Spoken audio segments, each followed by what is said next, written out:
Bueno, pues damos comienzo a la plática. Muy buenas noches a todas, a todos. El tema que nos ocupa hoy es el del agua, debido a esta sequía que cada vez se agudiza más en el país. Incluso las autoridades federales, las de la Ciudad de México y el Estado de México, han informado que en estos meses se ha incrementado la sequía en toda la zona metropolitana del Estado de México y en varios estados de la República. Por eso se prevén una serie de medidas para impedir el impacto del fenómeno en la ciudadanía, medidas pues importantes, y sobre todo la propuesta de la sociedad civil organizada que actualmente está actuando en agua para todos, agua para la vida, por una nueva ley general de aguas. La zona metropolitana del Valle de México ha estado viviendo una sequía prolongada que, bueno, se suma a las sequías del año 20, el 21 y el 22. O sea, han sido varios años continuos de sequía. Esto significa que las presas del Cutzamala están a la mitad de su capacidad en relación a lo que debería de tener almacenado, según lo ha informado la jefa de gobierno, Claudia Sheinbaum. El hecho de que no haya suficiente agua en la zona se debe a las políticas que han estado aplicando, además de otras causas como es la disminución de la lluvia, que también tiene que ver con el cambio climático. Por eso es necesario tomar muy en cuenta medidas como cuidar y proteger las áreas verdes y boscosas de la ciudad, sobre todo en Tlalpan, Xochimilco y Milpalta. Y aquí pues hay que parar los embates de las grandes inmobiliarias que han extendido la mancha urbana más allá de lo permisible. Es importante que en estas zonas se preserven, porque de ahí se filtra el agua de lluvia hacia el subsuelo para recargar los acuíferos. Dependemos en parte del exterior para satisfacer las necesidades de agua de la ciudad, porque el sistema Lerma-Cutzamala dota de agua potable en un 35%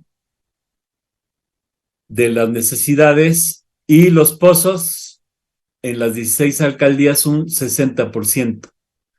Otro 5% del agua se obtiene de los manantiales.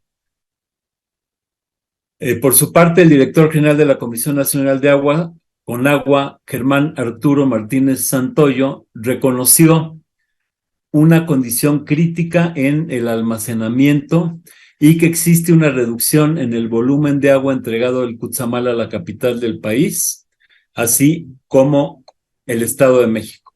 Se están recibiendo 2.5 metros cúbicos por segundo menos que en 2019. O sea, hace 3 años que vemos un descenso en el almacenamiento y en la entrega de agua desde el punto de entrega más alto, manifestó el director de Conagua. De igual manera, explicó que existen una serie de proyectos de infraestructura hídrica con los que se prevé aumentar 1,800 litros por segundo a la zona metropolitana del Valle de México, y todo esto pues con recursos muy amplios, porque se van a gastar 1,475 millones de pesos. En el caso de México, del país, el Consejo Nacional de Evaluación de la Política de Desarrollo Social, Coneval, emitió su informe anual sobre la situación de pobreza y rezago social, y desprende que hay 9.3 millones de personas careciendo del acceso al agua mediante una toma en sus viviendas, y esto sobre todo en el medio rural. De la misma manera, en las localidades rurales, el 85% de las viviendas están conectadas a la red hidráulica, mientras que en las urbanas el porcentaje asciende al 97.2%. Entonces, sí es clara la falta de agua, sobre todo en las zonas rurales. La existencia humana se ha desarrollado siempre alrededor de cuerpos de agua. Todas las grandes civilizaciones crecen alrededor de ríos y lagos, porque sabemos bien que del agua se depende la producción de todo lo necesario para la subsistencia, así como para nuestra vida diaria. Sin agua no hay vida. Los periodos de sequía, si no hay una política hídrica adecuada y una conveniente planeación, pueden causar desabastecimiento del precioso líquido y problemas de salud pública. Ante problemas como el de la sequía que estamos atravesando, es necesario el manejo adecuado del agua de lluvias, de ríos y lagos. Si se cuida y se aprovecha toda el agua disponible, a pesar de los pesares, habrá líquido suficiente en tiempos de sequía. Por ejemplo, en la Ciudad de México, que se encuentra en una zona urbana con una temperatura promedio anual de 16.5 grados, con un índice de precipitación pluvial anual de 680 de mililitros, puede y debe ser autosuficiente. Si toda esta agua se capta, si gustan apagar su sonido. En la Ciudad de México, por ejemplo, si capta toda el agua de lluvia, puede ser autosuficiente. Pero en lugar de eso, lo que hacen es traer el agua de lugares muy lejanos de Michoacán, del Estado de México, despojando a los campesinos y a los pobladores rurales, pero ni así se logra dar el servicio necesario. Por lo pronto, 29 colonias de la GAM y 19 de Azcapotzalco están en crisis hídrica en los próximos meses por la mala planeación urbana. Sabemos que hay zonas como Iztapalapa que carece de agua tradicionalmente, pero ahora ya son más alcaldías los que tienen este problema, y esto se debe en gran medida a la desmedida construcción inmobiliaria que con torres, plazas comerciales y edificios de departamentos de lujo afecta a los habitantes de estas demarcaciones y los despoja del agua potable que llega por las tuberías del servicio doméstico que proporciona SACMEX aquí en la Ciudad de México. De hecho, Coajimalpa y Milpalta, donde predomina el clima frío y semifrío subhúmedo, son las zonas donde más llueve en la Ciudad de México al año, con 1,140 mililitros acumulados, y es ahí en otras alcaldías con altas precipitaciones en donde se pueden hacer proyectos para la recarga de los mantos acuíferos y evitar que la mancha urbana elimine las áreas verdes para favorecer los intereses de las corporaciones. Para la recarga de mantos acuíferos se puede hacer pavimento permeable, se pueden hacer terrazas, gaviones, para que en esos lugares se deposite el agua y vaya filtrándose al subsuelo. Desde luego que el problema no es solo de la Ciudad de México, sino de todo el país. Es cierto que pues, siempre ha habido periodos de sequía, pero la humanidad siempre ha buscado soluciones y planes alternativos. En México llueve cada año aproximadamente 1,500 millones de metros cúbicos de agua, pero esa cantidad de todo lo que llueve se evapora el 73% y solo se incorpora a ríos o arroyos el 22%. El resto, 4.7%, se infiltra al subsuelo y recarga los acuíferos. Entonces vemos una situación muy dramática porque se evapora el 73.2% por falta de obras en los cuales el agua se acumula y pueda recargar los mantos acuíferos. Estamos viendo que actualmente solo el 4.7 se infiltra, y esta es una cantidad mínima, y solo el 22% se incorpora a ríos o arroyos, con el agravante que muchos de ellos están contaminados, y esa agua pues también se contamina. Hay medidas técnicas suficientes para aprovechar el agua antes de que se evapore. Por otro lado, es necesaria una política para evitar que las empresas contaminen ríos y arroyos, y para que el drenaje no contamine los cuerpos de agua. Aumentar la recarga de los acuíferos y evitar que se contamine el líquido. Sin embargo, tenemos este gran problema de las corporaciones inmobiliarias.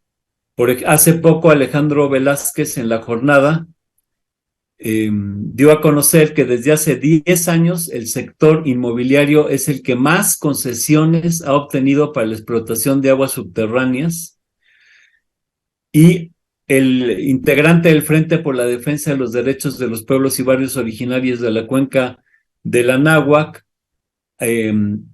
dio a conocer que el total del líquido aprobado para estas inmobiliarias es de 4.900.000 metros cúbicos anuales, casi 5 millones. De acuerdo con la información del Registro Público de Derecho del Agua, esa cantidad representa más de la mitad de los permisos vigentes en la Ciudad de México, y corresponde solamente a 13 proyectos inmobiliarios. O sea, 13 proyectos inmobiliarios tienen concesionada la mitad de los permisos vigentes en la Ciudad de México. De esos 13 proyectos, muchos tienen más de dos concesiones, perdón. Según esta investigación, la ubicación geográfica de los pozos de agua muestra la existencia de los procesos de acaparamiento. Los pozos privados predominan en las zonas de mayor nivel socioeconómico, al encontrarse en las alcaldías Miguel Hidalgo, Cuauhtémoc, en las colonias Polanco, Ampliación Granada, Tabacalera, Santa Fe y San Jerónimo. O sea que los ricos sí tienen agua, mientras que en las zonas pobres del oriente de la ciudad, como Iztapalapa, Tláhuac, etcétera, la mayoría de la población carece de agua y solo lo obtiene por tandeo. En las zonas que carecen más de agua son las de estrato económico más bajo. Aún dentro de estas mismas alcaldías que tienen agua, ciertos pueblos como Santa Úrsula, Coapa, la colonia Las Granjas, la colonia Guadalupe Tepeyac, carecen de agua, pues siempre se usa para alimentar a los monstruos inmobiliarios que afectan a las colonias populares.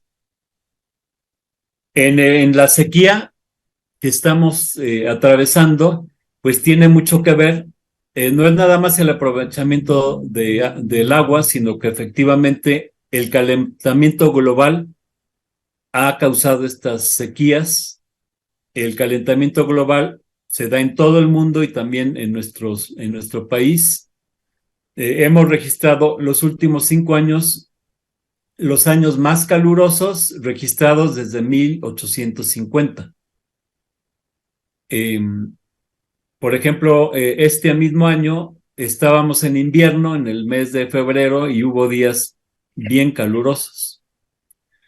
También se está triplicando el aumento del nivel del mar en comparación con el año, o con de 1901 a 1971, se ha triplicado el aumento del nivel del mar, porque se están deshaciendo los grandes, en el Polo Norte y en el Polo Sur, en la Antártida, se está derritiendo el hielo y aumenta el nivel del mar, lo que está amenazando y en un futuro va a amenazar a muchas de las poblaciones que están cerca del mar, y estados, por ejemplo, el estado de Tabasco. Por eso, bueno, ha habido una campaña desde hace varios años para que se reduzcan las emisiones netas de CO2 de origen humano, que es la que provoca el calentamiento global. Las dimensiones de la crisis hídrica de la Ciudad de México y algunas de las principales urbes y comunidades de todo el país han provocado toda una serie de reclamos ciudadanos, de organización y de lucha por una nueva ley general de aguas. Esta nueva ley general de aguas debió ser aprobada hace 10 años. En el año de 2012 se incorporó en la Constitución el derecho humano al agua. Y se dijo que para el año siguiente tendría que haber esta ley general de agua, pero han pasado 10 años sin que el Poder Legislativo la apruebe. Por otro lado, tenemos que ya la Suprema Corte de Justicia hizo notar al Congreso su incumplimiento, y a pesar de esto se sigue sin aprobar la nueva ley general de agua. Es necesario esta nueva ley general para los problemas de distribución, abastecimiento y saneamiento persistente en comunidades gentrificadas populares y en la periferia de las ciudades y en todo el mundo rural.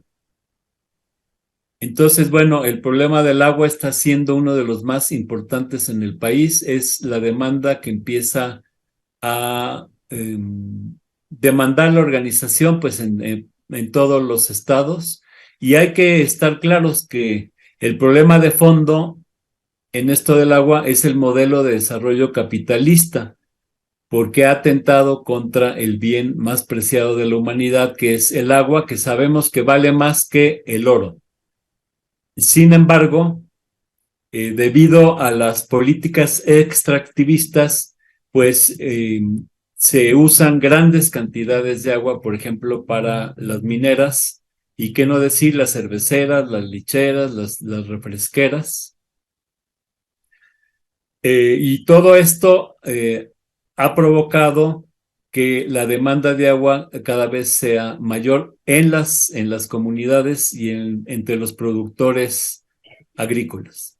Actualmente estamos sufriendo una combinación de varios factores, como es la falta de humedad dentro de la atmósfera, la temperatura que sube mucho, y todo esto sabemos que es por el exceso de automóviles y el disparo del metano y del dióxido de carbono. Año con año, aquí en México están produciéndose alrededor de 3 millones de automóviles. Y esto es una de las causas principales para el calentamiento global, para que aumenten las olas de calor. Y lo paradójico del calentamiento global es que se combinan severas sequías al mismo tiempo con terribles inundaciones.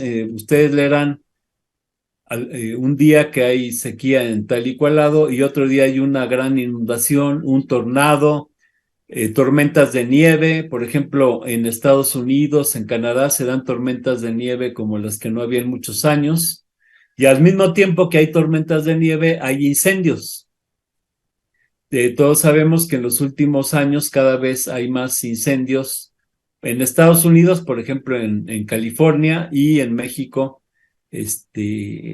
cada vez aumentan los incendios. Entonces, pues es paradójico que al mismo tiempo que haya sequías, hay inundaciones, y al mismo tiempo que hay tormentas de nieve, hay incendios a causa del fuego, y todo esto pues va causando una devastación en la población, la flora, la fauna, los bosques, los corales, etc. Particularmente ha sido en el neoliberalismo que se combinan estos elementos de extinción desde hace décadas, y más aún en los recientes 30, 40 años. Mientras más avanzó la globalización y el modelo económico actual, más han estado afectando las formas de vida que nos rodean. Y bueno, este es un problema mundial. Por ejemplo, en Siberia, como nos platicaba Juan de la Torre, en una sesión pasada, picas el hielo y sale metano, y en muchos océanos se emiten ya burbujas de metano, que como nos explicaba Juan, el metano ya está en la naturaleza y la Tierra lo condensa, pero, por ejemplo, si remueves un pantano sale metano, pero con el aumento de las temperaturas y la presión de su volumen, actualmente se está creciendo el metano 120 veces, y esto es uno de los factores que luego produce incendios y otros fenómenos cada vez más frecuentes.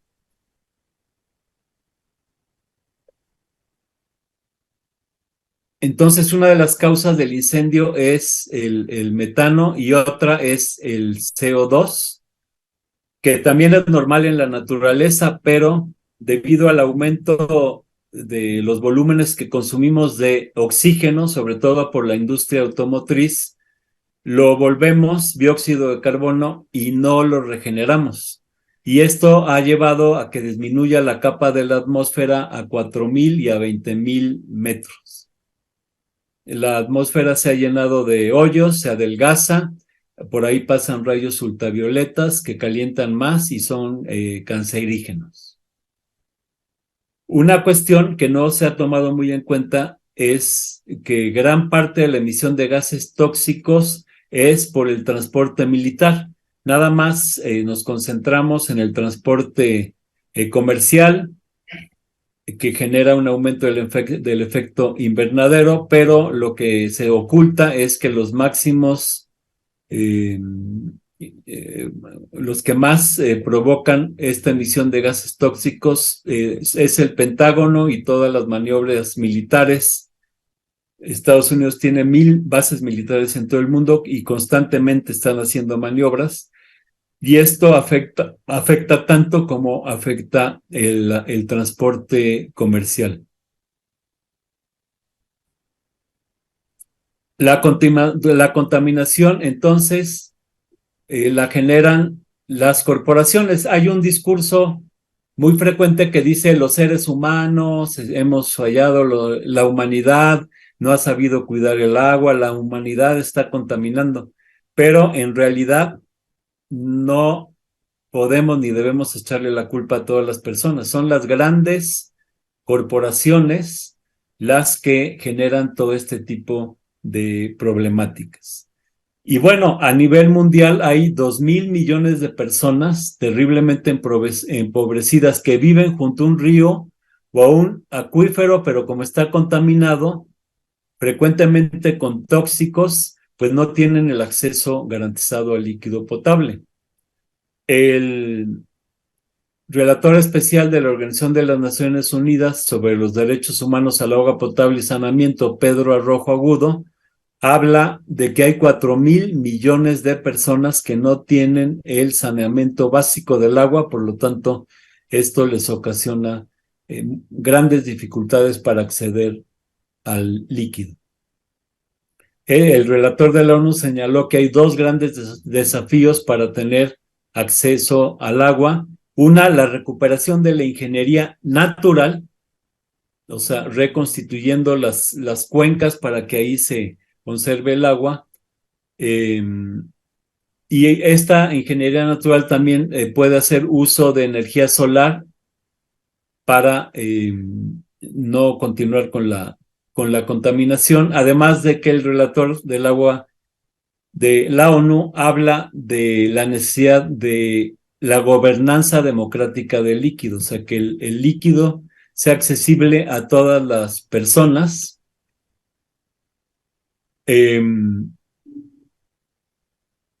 y no sea acumulada por unos cuantos.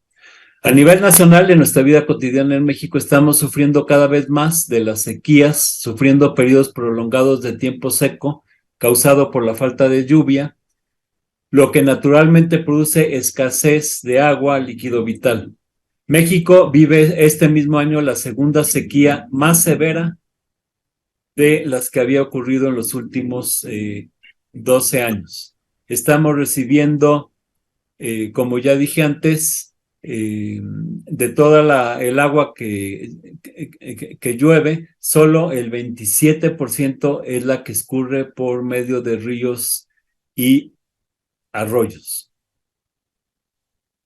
Se necesita todo un sistema de inversiones hídricas para aprovechar toda la lluvia que se presenta, por ejemplo, en verano, porque sabemos que la precipitación anual es variable. Por lo tanto, tenemos que aprovechar esa agua que cae en la época de lluvia naturalmente. Y sobre todo detener el avance de la mancha urbana, que últimamente donde más ha venido afectando voy a darle entrada a dos compañeros, en Durango, Chihuahua, Coahuila, en Aguascalientes, en Nuevo León, Zacatecas, en San Luis Potosí y en Guanajuato. Son los estados que actualmente están atravesando con mayor problemática de agua. En Nuevo León, por ejemplo, vemos que hay proyectos como el de Tesla, que pretende producir 1 millón de autos eléctricos al año y que es el estado de los que más se ven afectados por falta de agua, y sin embargo dan permisos a estos consorcios como el de Elon Musk, en lugar de irse a estados como los estados del sureste, además de que hay que cuestionar que los automóviles tengan que producirlos compañías norteamericanas. En México había autosuficiencia en la producción de automóviles a través de una empresa estatal, Dina Nacional, que producía vagones de metro, trenes, tractores, autos. Entonces existía esta industria estatal de automóvil y esta ha desaparecido. Son las grandes empresas extranjeras las que están produciendo los automóviles en México. Parece que es una producción nacional porque se produce en México, pero en realidad aquí únicamente lo que se hace es ensamblar y usar la mano de obra barata de las y los mexicanos, que todos sabemos pues ganan 10, 15 veces más que trabajadores de la industria automotriz de Estados Unidos, de Canadá o de países desarrollados. En cuanto a la discriminación hacia el acceso de agua, es claro también que hay una distribución desigual en la que tienen que ver el género, la raza, la etnia, la religión, el idioma, la nacionalidad, porque hay sectores de la población pues que sufren poco por la falta de agua, mientras que en algunas otras, como vemos aquí en la Ciudad de México, en Iztapalapa, pues están semanas enteras sin agua y tienen que recurrir a las pipas. Es muy importante, es un derecho humano, no debemos de olvidarlo, que toda la población cuente con agua potable en sus hogares y de buena calidad.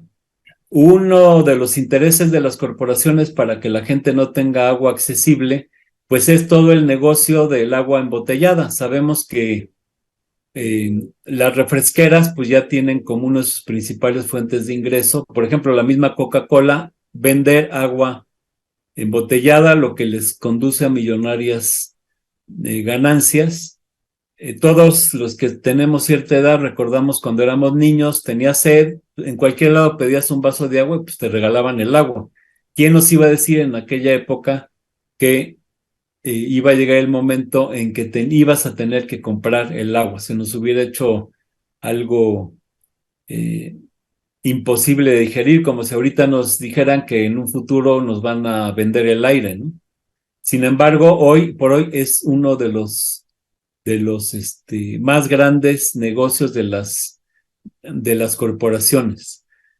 Tenemos que es el 1% de la población que tiene más del 25% del agua en México, Y pues todos ellos cuentan, estas grandes corporaciones, con grandes concesiones de agua, y algunas de estas concesiones las dan en donde no abunda el líquido, como ha sido en las zonas desérticas como en Monterrey. Vimos todo el drama que sufrió Monterrey el año pasado por falta de agua. Y bueno, lo más que se llegó es que las grandes corporaciones en buena onda dieran un porcentaje del líquido que tienen concesionado. Por eso nosotros estamos planteando la necesidad de revisar las concesiones y suspender gran parte de las concesiones de agua que se dieron en los regímenes neoliberales, y en los cuales pues, también ha habido una gran corrupción. Otra cuestión importante a considerar es que necesitamos alcanzar la soberanía alimentaria, y si los campesinos no tienen agua suficiente, esto no se va a poder. Actualmente hay 27 millones de personas que sufren hambre en México por esta falta de soberanía alimentaria. Importamos el 40% de los alimentos que consumimos. Cada mes importamos más el maíz. El año pasado llegamos a importar 18 millones de toneladas. Y en esta problemática, en gran parte también se debe a la falta de agua, por lo cual es necesario financiar el apoyo a cooperativas, pequeños, medianos agricultores, dotarlos del líquido, y además pues que haya transporte y comercialización adecuada de sus productos. Como dije antes, el Poder Legislativo tendría que haber emitido una nueva Ley General de Aguas. A la fecha no lo aprueba, por lo que ha aumentado la organización y la movilización para arrancar este derecho indispensable. Este lunes 10 de abril hubo una gran movilización de Agua para Todos, Agua para la Vida, del Monumento de la Revolución a la Secretaría de Gobernación, para meter la demanda pues de muchos estados de la República que tienen esta problemática. Hemos insistido mucho en esta nueva Ley General de Aguas, y es importante ver qué es lo que propone. La propuesta ciudadana de la Ley General de Aguas, en primer lugar, reconoce el agua como un bien común de la nación, proveniente de la naturaleza, y que debe ser manejada sin fines de lucro. Esta Agua para Todos, Agua para la Vida propone en primer lugar comprometernos con una agenda nacional: agua para ecosistemas, agua para todos y todas, para la soberanía alimentaria, combatir la contaminación, la destrucción de las cuencas y disminuir la vulnerabilidad a inundaciones y sequías por el mal manejo del agua. O sea, si se hacen represas, terrazas o incluso lagos como el lago de Tlahuachico, pues ahí se acumularía el agua y no habría inundaciones, y tampoco habría falta de agua en delegaciones del oriente de la ciudad. Una cuestión muy importante es el factor humano: construir instancias para la participación comunitaria y ciudadana, desde las microcuencas hasta nivel nacional, y consensar democráticamente planes rectores vinculantes para manejar el agua cuenca por cuenca, y que ésta sea democrática y no sea acaparada por unos cuantos. Establecer la Contraloría Social del Agua es otro de los planteamientos, que sería una instancia ciudadana autoorganizada a nivel municipal, de alcaldías, a nivel de cuenca y nacional, para estar checando y evaluando el desempeño de las autoridades cuyas acciones u omisiones vulneran el derecho los derechos asociados con el agua, y en caso necesario recomendar la revocación del mandato de autoridades que no estén cumpliendo. Es necesario también, dice Agua para Todos, Agua para la Vida, reconocer y restaurar los derechos de las fuentes históricas del agua de los pueblos originarios. A los que más se les está despojando del agua son a los pueblos originarios, y hay que reconocer y devolver estos derechos que durante siglos han tenido de acceso al agua. Para todo esto, como ya dijimos, es necesario desmontar el sistema de concesiones que ha resultado en la privatización, el acaparamiento y la sobreexplotación del agua. Los consejos ciudadanos determinarían los volúmenes dedicados al uso personal y para la alimentación sana. O sea, sería un consejo ciudadano el que repartiría el agua, siempre respetando los límites de las cuencas y de los acuíferos, y determinarían los volúmenes disponibles, las prioridades y las condiciones de acceso para usos no prioritarios. O sea, una empresa no prioritaria que esté exigiendo grandes concesiones de agua, pues se le pasaría a segundo plano, y desde luego no permitir el uso de aguas nacionales para la minería tóxica, para el fracking o fracturación hidráulica, para grandes desarrollos inmobiliarios en lugares donde ya no es viable, y para usos del agua que implicarían su contaminación con sustancias peligrosas. Hay muchas industrias que contaminan todo el agua que utilizan. Es necesario poner también, es otra propuesta de Agua para Todos, los sistemas de agua potable y saneamiento en manos públicas y comunitarias, sin fines de lucro, no en manos de los empresarios. Sabemos cómo en muchos lugares, por ejemplo en Puebla o en Querétaro, está privatizada el agua. Pero hace falta que esté en manos públicas y con mecanismos para garantizar su administración eficaz y transparente. Para lo cual hay que ejecutar planes en las alcaldías y planes municipales para garantizar el acceso equitativo a agua de calidad, así como bebederos y baños dignos de libre acceso. Reconocer que la falta de agua es un problema del gobierno, de la autoridad, porque luego nos dicen que el problema es de las personas que desperdiciamos mucha agua, que efectivamente es un problema que hay que resolver, pero los que más desperdician y contaminan el agua son las grandes corporaciones. Otro punto es reorganizar el uso agrícola del agua y la infraestructura para el riego. Uno de los usos más importantes del agua es el uso agrícola. Y como meta, pues tener ya esta soberanía alimentaria, para lo cual todo requiere de organización de comités de ejidatarios, comuneros, pequeños agricultores, consumidores, asesores técnicos, para comunitariamente hacer los planes cuenca por cuenca, para entre todos poner fin a la contaminación y el desperdicio del agua y de la energía. Sabemos que las comunidades saben muy bien quién está contaminando, quién está desperdiciando el agua, y con un manejo de abajo arriba comunitario podría haber un mayor control sobre el uso, la distribución del agua, siempre priorizando la producción de alimentos sanos para el consumo local y nacional.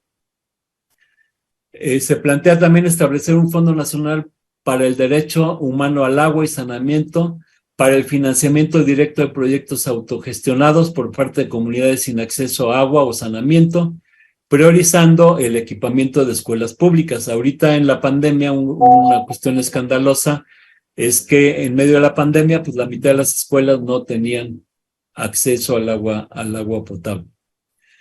Para todo esto hace falta un presupuesto. Se necesita por lo menos el 0.7% del Producto Interno Bruto para ejecutar los planes rectores municipales por alcaldías y garantizar los sistemas de monitoreo y vigilancia hídrica públicos y ciudadanos. Habrá quien dice que no hay dinero, que no hay presupuesto, pero sabemos bien que si se suspendiera el pago de la deuda, este año se van a pagar 1.070.000.000.000 de pesos. Si se aumentaran los impuestos a las grandes fortunas, tenemos a gente como Carlos Slim, que ya volvió a ser de los 8 hombres más ricos del mundo y que tiene ganancias diarias de más de 1,000 millones de pesos. Bueno, esas grandes fortunas deberían de cobrárseles un impuesto, y también a las grandes corporaciones, desde luego aumentar el impuesto, por ejemplo, a las mineras, porque son las grandes corporaciones los que menos pagan impuesto. Tomando estas medidas, habría el presupuesto suficiente para el agua, para que toda obra hidráulica tuviera su dictamen, eh, para demostrar que esa obra hidráulica tiene menos costos y más beneficios a lo largo de su vida útil, y no permitir el concesamiento de las obras hidráulicas. Hay grandes obras hidráulicas. Tenemos, por ejemplo, la del emisor Oriente, que lo que hace es expulsar el agua de la cuenca para Hidalgo. Es una obra hidráulica privatizada que, cuando la anunció Calderón, el costo era de 8,000 millones de pesos, y ya que se terminó hace un par de años, costó 50,000 millones de pesos. Entonces, en lugar de tratar el agua y aprovecharla aquí en la cuenca, con estas grandes obras,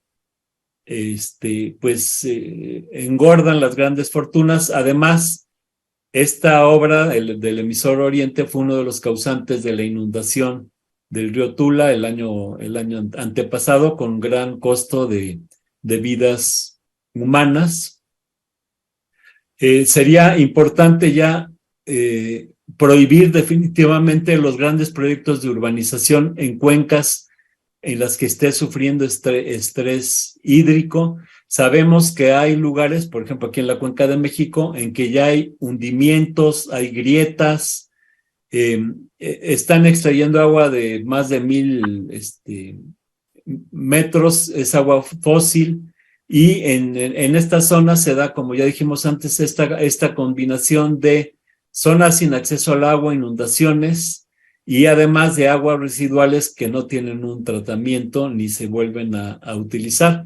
Entonces, es importante prohibir ya la autorización de estos grandes proyectos de urbanización en estos lugares, y que todas las inversiones, todas las obras lleven un dictamen de impacto sociohídrico, aparte del que hay del manifiesto de impacto ambiental, que sea avalado por especialistas, que además sean avalados por los consejos ciudadanos de Cuenca, y que cuenten con el consentimiento libre, previo e informado de los habitantes, asegurando que el proyecto no pondría en riesgo los derechos asociados con el agua. Urge ya entonces la aprobación de una nueva Ley General de Aguas con estas características. Ya fue presentada la Ley Ciudadana a la Cámara de Diputados desde el 12 de febrero, cuenta con las firmas de 20 diputados de 4 partidos. En los diputados, en el Senado, se presentó el 23 de febrero, cuenta con las firmas de 22 senadores y de 3 partidos, pero hasta el momento, aunque va poco a poco avanzando el reconocimiento de la necesidad de esta ley, no ha habido aprobación de ninguna ley, por lo cual una cuestión que estamos planteando es fortalecer el movimiento y pues dar la lucha a mediano y largo plazo. Un peligro es que sí se apruebe una nueva ley, pero que sea la misma gata nada más que revolcada. Entonces, si esto sucede, pues hay que organizarse para seguir con la campaña, la construcción de instancias, planes, las contralorías sociales, para lograr la ley general de aguas que el país necesita. Entonces, bueno, esas son las tareas que tenemos por delante. Nosotros estamos participando en Agua para Todos, Agua para la Vida. Sería muy importante que aquí de los que estamos participando aquí en el Congreso de la Soberanía, pues los compañeras que quieran integrarse a este trabajo, pues lo manifiesten, porque pues tenemos varias tareas en Agua para Todos, Agua para la Vida, para lo cual pues necesitamos el apoyo de compañeras y compañeros. Pues es cuanto, y pues pasamos a las intervenciones y a las dudas, aclaraciones, preguntas.